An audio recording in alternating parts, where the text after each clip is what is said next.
What's up, fellas? Lady fellas, welcome back to Just Nuts, guys. Today I'm doing a little video talking about Tellarknights. So Tellarknights, Dark Tellarknights, whatever you want to call them. They go by a bunch of different names, but I call them by Tellarknights because there's always the Tellarknight in there, but with a different prefix at the beginning.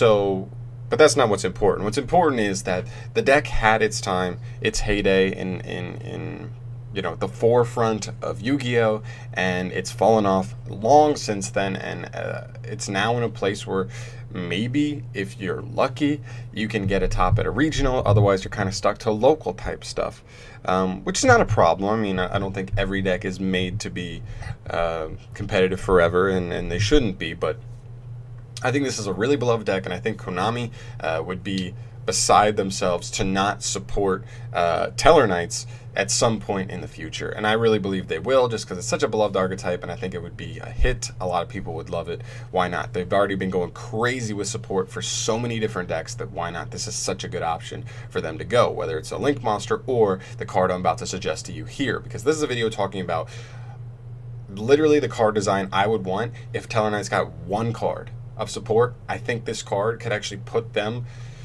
I don't know if it would skyrocket them straight into meta relevancy, but I think at least as a rogue deck, and something you would have to watch out for, because the ceiling of the deck would the ceiling, consistency, everything in between would be skyrocketed with this card's development. And so where we stand here is with the current level or lineup, I guess, of monsters for the deck, is that you kind of cover like almost all the advantage gaining effects that you can. They all have effects on summon. Deneb will add a Tellarknight monster from deck to hand, right? That's a search. Altair will special summon a Tellarknight from graveyard back to the field. That's a revival.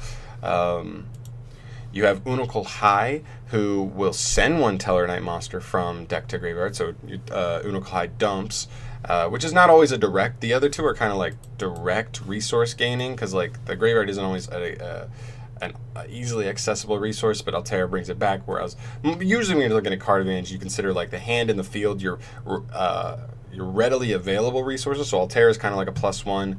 Deneb is obviously a +1. Unokul High is not technically a +1 because it sends, but you play so many revival spells and traps in a deck like Tellarknights that it's more of like a setup card. It doesn't get you advantage straight up, but it sets you up for it in the future. And then the last one that you play normally now is a Tellarknight Vega. Vega just special summons a Tellarknight from hand.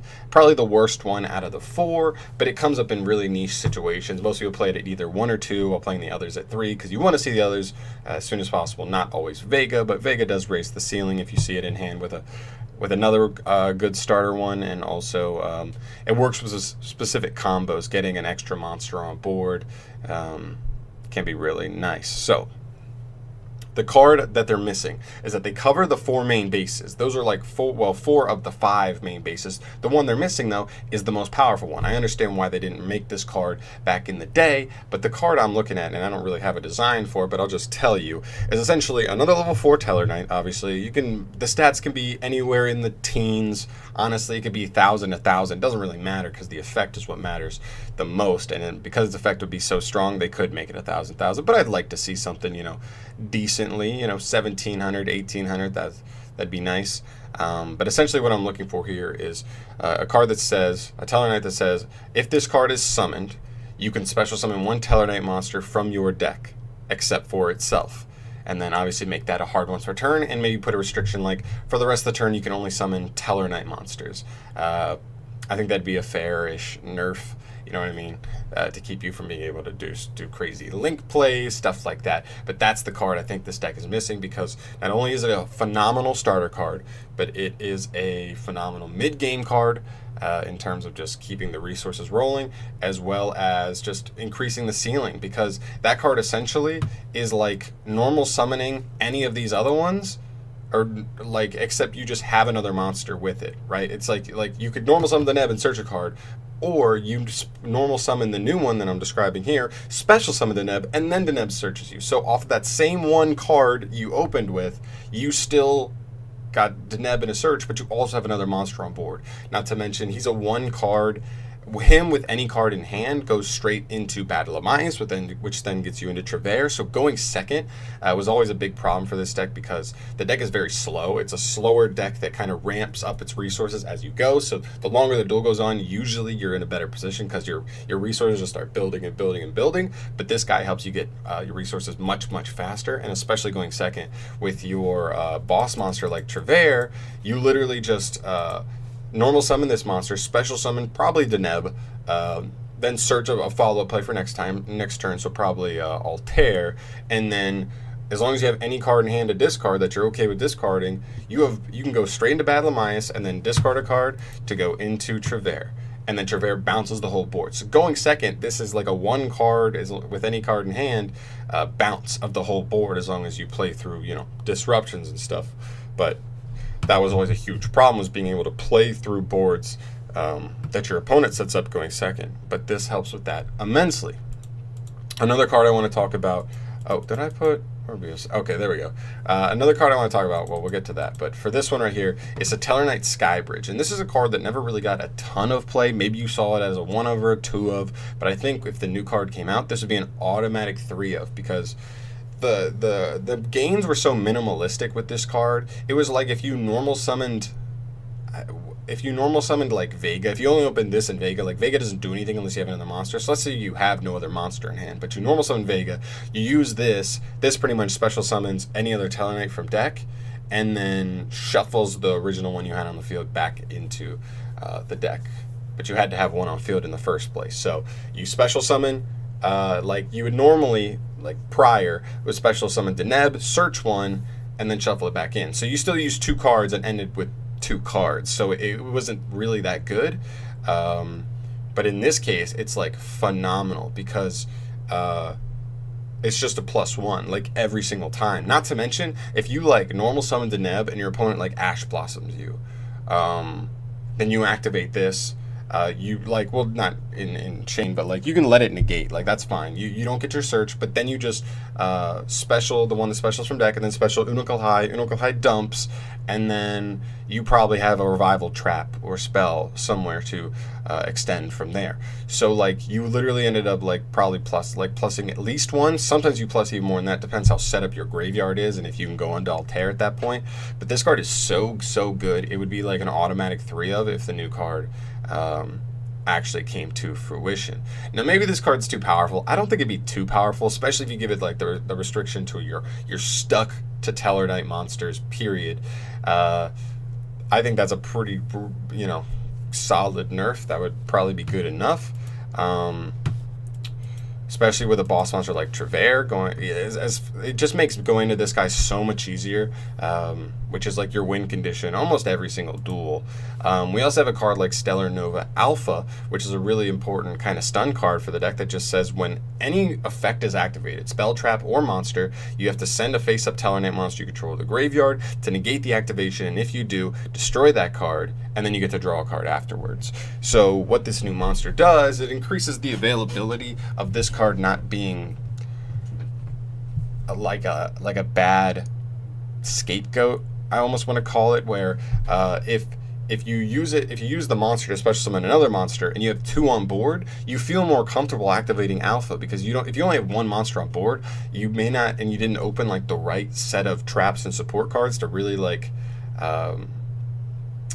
kind of follow up with that monster if it goes to the graveyard. Then when you use this, if you only have 1 monster and you send it and you didn't have any revival traps or spells, you're kind of just sitting there like a duck. You drew a card, and hopefully that's a saving grace card you drew, but if it's not, you might be sitting there with no monsters. And even if you have 4 back row, like eventually your opponent's going to get through the back row and you need a monster to kind of be able to play. So that was always the downside, but the new monster puts another monster on field, so you can send 1 and you'll still have 1 on the field, which is really nice. Obviously, if there would be another card to add to the archetype, it would be something that allows you to search Stellar Nova Alpha or Tellarknight Skybridge. Maybe that could be like what a Link monster would do if that ever came out. Maybe Link Frames Pack 3 or just generic support if it ever comes. Or in not generic support, but like support just like in any random set, not specific to Link Frames Pack 3, but that would be the next thing I'd want. But still, it's a card you got to draw in, but I think this monster is more important to the consistency and ceiling of the deck than a Link monster would be. Unless it's a Link 1 that's really good. Then that's like the only other option, I think, if you're only going to get one card for this archetype. I just think this is like the perfect card. This monster I'm describing here is like the perfect card to really round out and really piece together the problems the deck has had for so long. Not to mention we're getting like Manhunt in a little bit, that continuous trap card that's insane, just steal stuff. It's like Snatch Steal, but it's a quick, well, it's like a trap, so it can disrupt your opponent while also taking their resources, which is really good. And yeah, I don't know. Let me know what you guys think. Let me know if you think I'm off base. Let me know if you think this monster I'm describing makes the deck way too broken, because I don't think it does. The deck is so far behind. The deck is so slow. It's like it's kind of like Weather Painters. It's also a ramp deck, and we're getting the new trap that helps really speed up the deck. And I don't think that card's anywhere near broken. So why would this card be broken? Maybe this card's better than that card. They both special straight from deck, so that's, you know, is what it is. I don't know. I think this is like the perfect card, and maybe there's another type of restriction that the card could have instead of maybe locking you into Tellarknight monsters. Maybe there could be something else. I don't really know, but you know, something. There's got to be some kind of restriction on it for sure. But guys, let me know. Let me know what you think. If you're a fan of this deck, let me know what you think about this idea of you know, this monster being made for Tellarknights. If you think this is the exact card they need, or if you think there's something else, maybe they just need a generic Rota card to increase consistency and that's their problem. I don't know. I'm going to leave it off there, though. Let me know what you think in the comments below. And if you enjoyed this video, definitely subscribe for future stuff from me in the future. And I'm going to get the hell out of here. And also, let me know if you want me to do, like, future support type videos. Like if you want me to look at an archetype and, like, that maybe that's been power crept a lot, and try and come up with, like, the best kind of support that deck would need or want to really put the deck back on the map, or in a position where it can at least compete. So let me know. Thanks for watching, guys. I'm gonna get the hell out of here. Peace.